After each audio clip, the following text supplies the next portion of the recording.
Good afternoon again.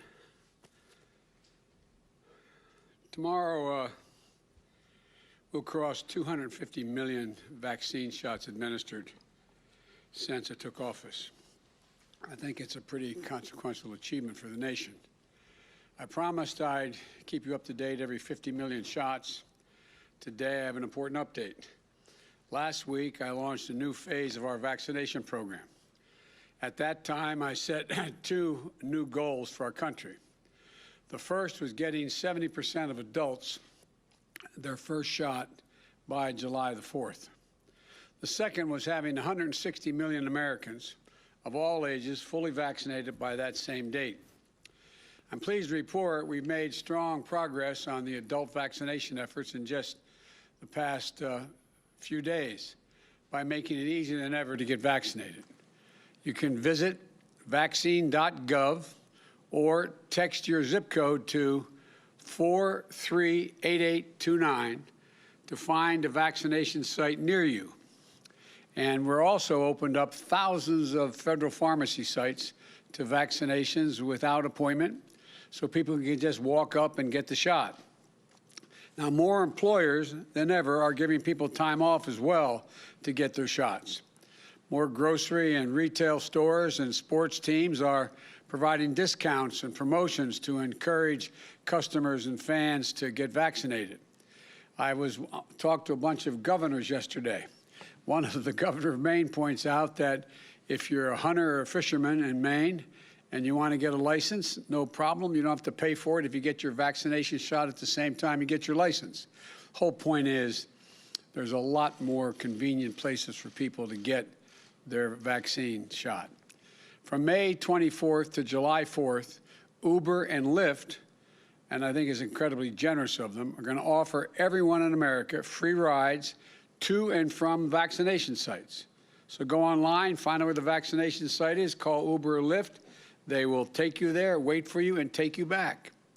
As a result, even though more than half of the adults in the country have already gotten their first shot, we have fewer people who need to be vaccinated than ever before, and we're actually seen a slight increase in the pace of vaccinations across the past week.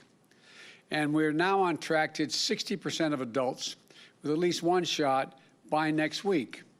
We still have a lot of work to do to get the adult vaccination rate to 70%, but I believe we're going to get there. So today, I want to talk about an exciting new development. When I spoke last week, I said we were hoping to soon add a new element to our vaccination program, vaccinations for adolescents ages 12 and older.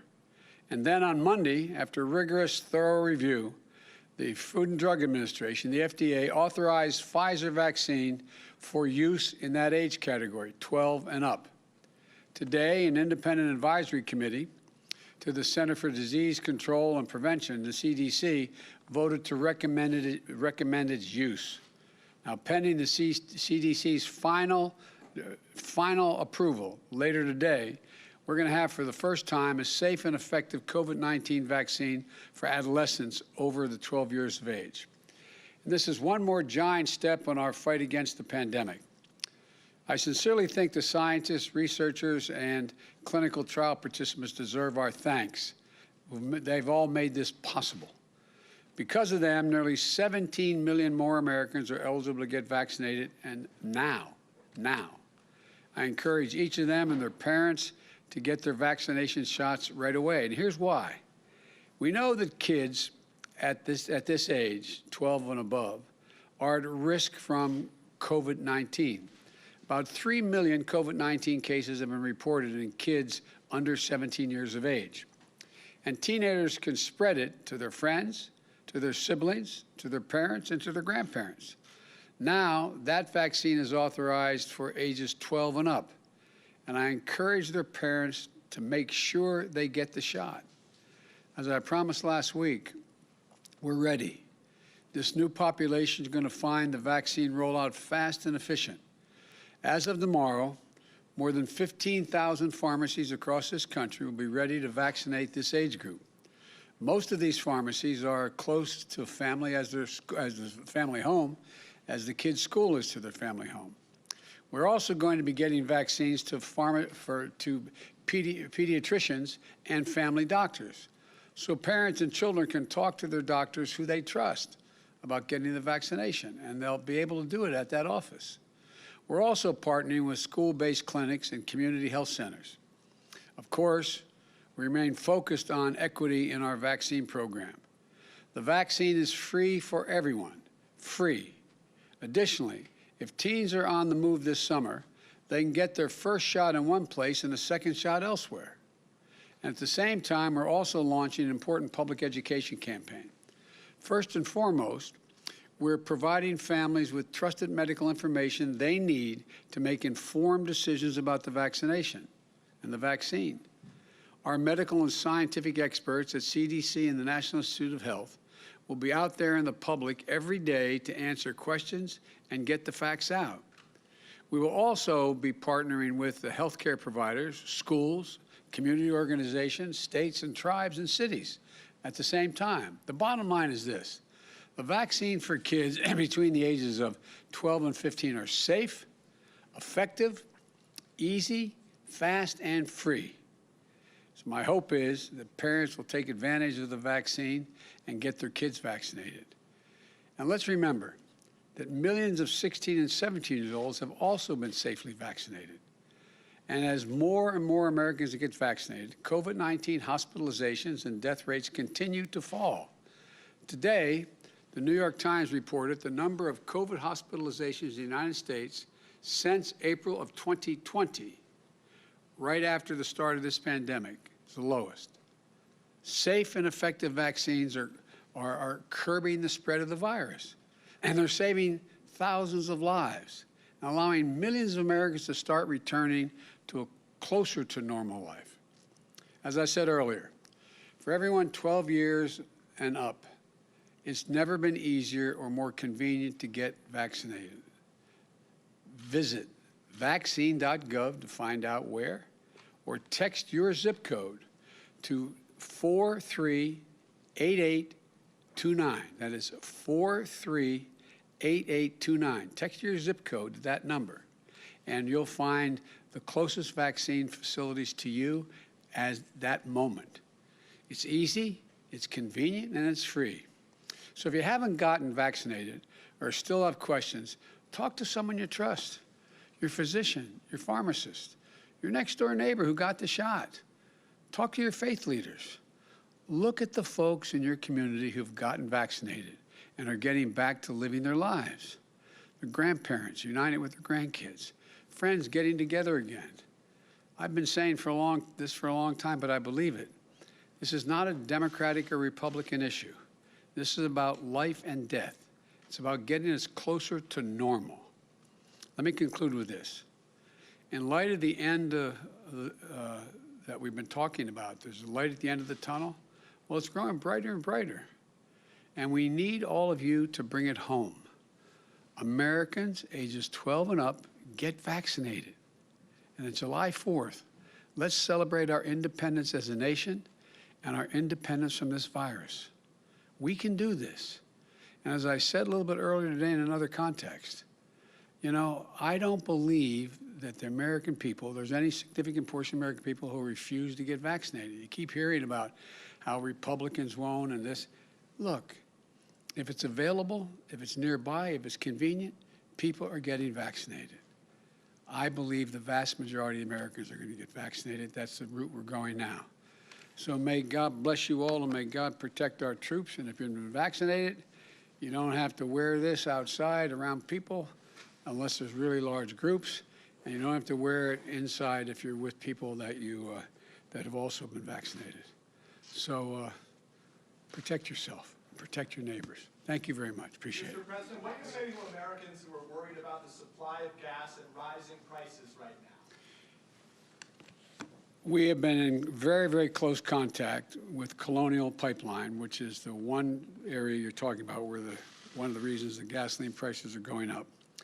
And I think you're going to hear some good news in the next 24 hours. And I think we'll be getting that under control. Secondly, I have, in the meantime, made it easier for us to have lifted some of the restrictions on the transportation of fuel, as well as access to the United States military providing fuel and with vehicles to get it there where places where it's badly needed. And I'd also point out that I think what this shows is that I think we have to make a greater investment in education as it relates to being able to train and graduate more people proficient in cybersecurity.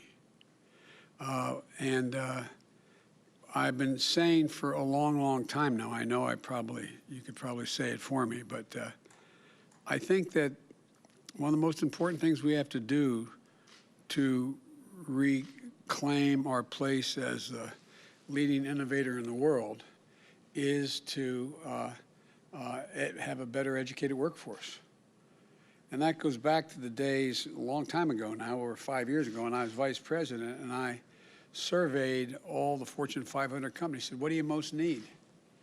And remember what they said, better educated workforce. But they're not spending money to educate the workforce.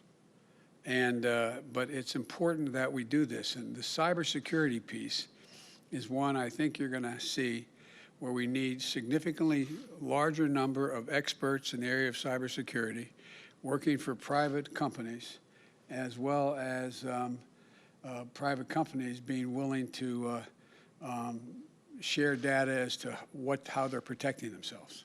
I think that's part of the long-term answer, not just in terms of energy, but across the board. I know that's not a direct response to your question, but it does impact on it, I think, down the road. Thank you. Are you concerned about the violence in the Middle East, and can you talk about what conversations you have had with officials there? My national security staff and defense staff has been in constant contact with their counterparts in the Middle East, not just with the Israelis, but also with everyone from the Egyptians to the Saudis to the Emiratis, et cetera. And I had a conversation with Bibi Netanyahu not too long ago. I'll be putting out a statement very shortly on that. My expectation and hope is that this will be closing down sooner than later. But Israel has a right to defend itself when you have thousands of rockets flying into your territory. But I had a conversation for a while with the Prime Minister of Israel, and I think that my hope is that we'll see this coming to conclusion sooner than later. Thank you. What's your take on the end of your meeting, sir? Were you optimistic coming out of it today? Which one of the 12 I've had? Pelosi, Schumer, the crew. Infrastructure, sir, and in particular. You guys are bad. I'm not supposed to be answering all these questions. I'm supposed to leave, but I can't resist your questions. I came away encouraged. But I want to make it clear to you. I'm encouraged not just because of a solid meeting with the Republican leader in the House and with Mitch or Senator McConnell, who I've known a long, long time and work with. I've been meeting with bipartisan leaders for a long time now. I've met with, gosh knows how many. I mean, and there's more than one single group. There's bipartisan groups made up of 10 to 20 members. There's been groups that I met with.